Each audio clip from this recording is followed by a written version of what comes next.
बहुत बढ़िया फाइट कर रहा है। मैं तो करूंगा, लड़ने वाले बाप का लड़ने वाला बेटा हूं मैं। हुदा भैया नमस्कार। नमस्कार नमस्कार हेमंत जी। सोनिया जी, पहले तो मैं आपका अभिनंदन करना चाहता हूँ, फिर से आपने पार्टी की कमान संभाली है और बहुत सारी शुभकामनाएं देता हूँ आपको। आज का जो विषय है, मैं नहीं मानता कि जितने सारे हमारे साथी मुख्यमंत्री जी हैं, किसी का भी मत इससे अलग होगा।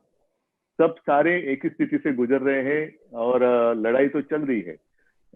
हेमंत जी, पहले जैसे आपने जो बात कही, हमें तय करना चाहिए, अभी एक बात तय करना चाहिए, डरना है कि लड़ना है। बिल्कुल बिल्कुल। पहले पहला पहला ये तय करो, नहीं तो ये हमारी चर्चा होती रहेगी, मिलते रहेंगे, चाय पीते रहेंगे, जो भी कुछ, जहाँ आपके यहाँ आएंगे तो आप जो खिलाएंगे हम खाएंगे, हमारे यहाँ आएंगे तो सही इसमें कोई सही, मतलब बिल्कुल नहीं है। बिल्कुल भैया, इसमें कोई मतलब नहीं है। लड़ना है तो लड़ना है, फिर जो होगा होगा। और हमारा तो यही है, सत्यमेव जयते। ऐसे कभी बिल्कुल ये नहीं कि आज तक कभी सत्तामेव जयते नहीं है, सत्यमेव जयते है। बिल्कुल। तो लड़ना है तो लड़ना है। आम आदमी क्या होता है, आम आदमी की ताकत सबसे बड़ी होती है, उसका आवाज सबसे ऊंचा होता है, और वो अगर कोई दबाने की कोशिश करे तो उसकी आवाज उठानी चाहिए, और वो हमारा कर्तव्य बनता है। एग्जाम की अगर बात करें तो मैंने तो शायद मई एंड या अप्रैल जून में हमने डिसीजन लिया, जो फाइनल ईयर है, जितने सेमिस्टर हुए हैं उसको एग्रीगेट कर कर मार्क्स दिए जाए। और हमने कभी ये नहीं कहा कि हम एग्जाम नहीं लेंगे। लेकिन जून महीने की अगर हम बात कर रहे थे, मैं कर रहा हूं, तो जून की स्थिति और आज की स्थिति, आज तो ये खतरा बड़ा है। और हमारे शहर में ठीक है, हमारे मुंबई में तो हमने कंट्रोल करने की कोशिश कर रहे हैं, काफी कंट्रोल में आ भी गया है, लेकिन और कुछ जगह वो फैल रहा है, कोरोना थोड़ा थोड़ा फैल रहा है। तो जून से आज की बात करें तो आज ज्यादा फैला हुआ है। तो जून में अगर हम परीक्षा लेने की स्थिति में नहीं थे, तो आज ये जब संकट बढ़ गया तो हम कैसे परीक्षा ले सकते हैं, एग्जाम कैसे ले सकते हैं। और इसीलिए हमने, स्टेट गवर्नमेंट ने डिसीजन लिया कि जितने सेमिस्टर हुए उसको एग्रीगेट कर कर मार्क्स दिए जाए। बच्चों का जो भविष्य है उसके साथ खिलवाड़ नहीं होनी चाहिए और रुकावट भी नहीं होनी चाहिए। इसलिए हम उनको पास कर देंगे, और बाद में जब भी संभव हो हम एग्जाम जरूर लेंगे। और अगर किसी बच्चे की ऐसी धारणा होगी कि अरे नहीं, एग्जाम होता तो मैं ज्यादा अच्छा परफॉर्मेंस कर सकता था, तो वो उसकी मर्जी, वो उस एग्जाम वो दे सकता है। फिर एग्रीगेट किए हुए मार्क्स और एग्जाम में मिले हुए मार्क्स चुनना उसका काम है। तो मैंने पहले कभी ये नहीं कहा कि हम एग्जाम नहीं लेंगे, लेकिन आज के दिन ये स्थिति नहीं है।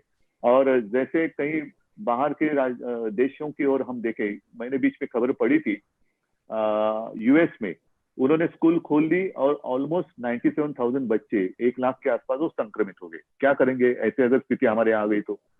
हमने उद्योग तो मई महीने में ही शुरू कर दिए। आज भी हमारे यहाँ जो इलाका है, जो सबसे डेंस पॉपुलेटेड एरिया है, मुंबई से लेकर पुणे तक, वहां हमने लॉकडाउन है, जरूर है, लेकिन आहिस्ते आहिस्ते आहिस्ते हम इसको खोलते जा रहे हैं। Mission begin again, mission begin again.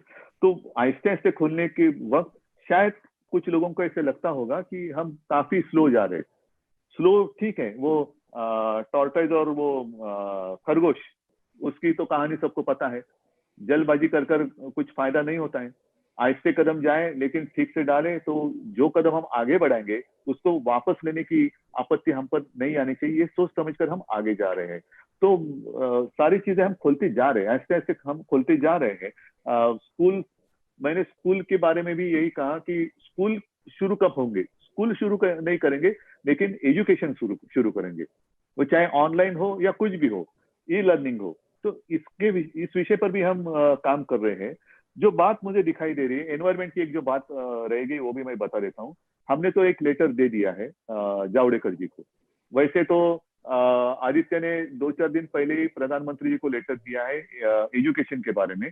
और उसमें आदित्य ने लिखा है कि ये जो एजुकेशन एकेडमिक ईयर है, जैसे फाइनेंशियल ईयर वो आगे बढ़ा है, तो एकेडमिक ईयर भी क्या हम जनवरी से शुरू कर सकते हैं। क्योंकि आज तक देश की अगर बात करें तो हर राज्य की स्थिति अलग अलग है। कुछ राज्य नसीब वाले हैं और वो नसीब वाले ही रहे कि जहां उनके यहाँ ये संक्रमण कम हुआ होगा, अच्छी बात है। लेकिन आज के दिन हमारे यहाँ तो वैसे नहीं है। हमारे यहाँ बहुत ही केयरफुली हमें आगे जाने की आवश्यकता है, और इसीलिए आदित्य ने कहा कि एकेडमिक ईयर हम आगे करें क्या, जनवरी से शुरू करें क्या। तो वैसे ही एनवायरमेंट की बात करें, हम क्या करते हैं, विकास चाहिए, हाँ चाहिए ना विकास। हम तो सरकार इसलिए सरकार में आए कि विकास के लिए आए हैं, कुछ लॉकडाउन परमानेंट लॉकडाउन करने के लिए हम नहीं आए हैं, हम तो विकास के लिए आए हैं। और आप सभी को याद होगा, लगभग हमारा सेशन तो उसी दरमियान चलता रहता है। मार्च महीने में हमारा महाराष्ट्र का सेशन चल रहा था, बजट हमने पेश किया और 2-4 दिन में हमें सेशन समाप्त करना पड़ा, क्योंकि हमारे यहाँ कोरोना शुरू हो गया। तब से घर में बैठे, वर्क फ्रॉम होम, और ऐसी बात मुलाकातें होती रही। तो विकास के लिए हम तो सरकार में आए हैं, लेकिन विकास का मतलब ये नहीं कि जहां चाहे हम हमारी मर्जी कुछ भी करें, जंगल है तोड़ दो और वहां से कुछ भी करो, नहीं। और इसीलिए खास कर हमारे विदर्भ से एक जाने वाला रेलवे का एक रूट है, अकोला खांडवा, वो मध्य प्रदेश से जाता है। वो जाता है बीच हमारे जंगल से, मेलघाट, जो टाइगर का घना जंगल है। तो हमने उनको ये कहा है कि अल्टरनेट कुछ करें, कि हम बीच जंगल से ये रास्ता जा रहे हैं, तो हम घुमा कर लेके जाएं, तो ज्यादा बस्ती, ज्यादा लोगों को इस्तेमाल होगा। तो कुछ ना कुछ सोच समझ कर करना चाहिए। आसान उत्तर हम जरूर निकाल सकते हैं, लेकिन आगे जाकर हमें आपत्ति आ सकती है। तो ये सारी बातें हमारी होती रहती है। लेकिन दीदी आपने जो बात कही कि हमें मिलते रहना चाहिए, जब भी कोई आपत्ति आती है तो हम भागम भाग करके इकट्ठा आते। क्यों आपत्ति की जरूरत है क्या हमें इकट्ठा आने के लिए? आपत्ति के बिना भी हमें मिलते रहना चाहिए। अगर हम हमेशा साथ रहेंगे तो आपत्ति की क्या हिम्मत है हमारे सामने आने की? हम हमेशा साथ रहेंगे तो आपत्ति भी डर कर रहेगी, अरे ये तो इससे इनके नजदीक जाने में खतरा है। आपत्ति को खतरा महसूस होना चाहिए, हमें नहीं। और ये जो बात हम जो कर रहे हैं, ये कॉमन मैन की बात है। जैसे जीएसटी की बात है, पैसा आएगा नहीं तो हम कैसे करेंगे? जैसे आपने कहा कि सारी बातें हम तो फ्री दे रहे हैं, ट्रीटमेंट फ्री दे रहे हैं, ये दे रहे हैं, वो दे रहे हैं। अभी इस सितंबर से लेकर वो केंद्र से जो पीपी वेंटिलेटर जो आने वाला था, आ रहा था, वो भी बंद होने जा रहा है, वो मुद्दा भी मैंने पिछले प्रधानमंत्री जी के सामने कॉन्फ्रेंस पे मैंने उठाया था। एक एक चीज वो बंद करते जा रहे हैं, और हमारे यहाँ हमें देने की आवश्यकता हो रही है, जरूरत पड़ रही है। तो ये सारी बातें हमें सोच समझ कर एक प्रोग्राम बनाना चाहिए, और सब मिलकर हम जाएंगे, केंद्र के सामने जाएंगे। ठीक है, हमारा अधिकार है, हम भीख नहीं मांग रहे।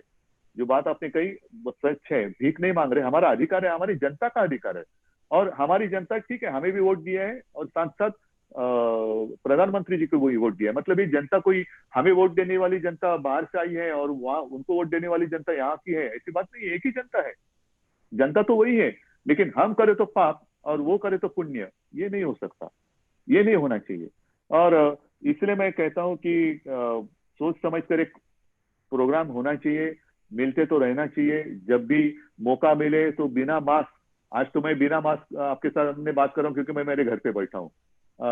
हेमंत जी आप भी, और सारी बातें, क्योंकि हम अपने अपने घर में हैं।